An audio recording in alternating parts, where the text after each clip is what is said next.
स्वागत है आपको मो चैनल को। जय जगन्नाथ। आज आम जाना पणा संक्रांति कहीं पालन करा। कौन आप जानते ओडिशा नुआ वर्ष केमी पालन करा जाए? पणा संक्रांति जहाँ को महा विशुभ संक्रांति कहुए, यह एप्रिल 14 ओडिशार नुआ वर्ष रूपे पालन करा जाए। यही समय सूर्य मेष राशि में प्रवेश करती जहाँ को मेष संक्रांति कहुए।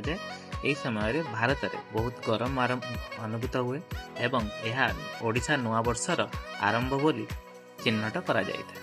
एथिरे आमर महावीर हनुमान जयंती पालन करा जाए।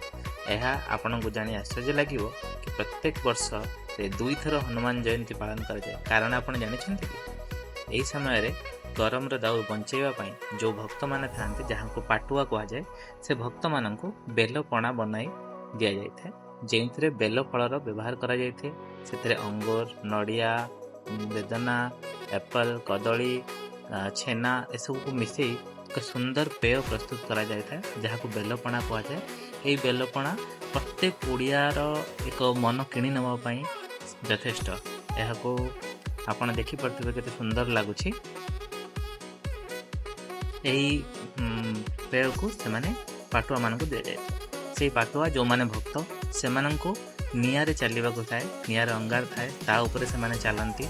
माँ मंगलांकर ये पूजार से निजर भक्तिर प्रचेषा पराकाष्ठा देखापी यही निआ उपरे चली माँ मंगला को खुशी करने चेष्टा करती। एवं संध्या समय नृत्य सहित यही माँ मंगला पाखरे पूजा अर्चना करा जाए, जहाँ आम ओडिशार एक बहुत पुराना प्रथा।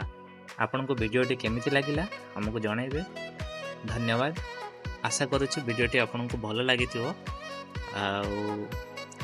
Thank you.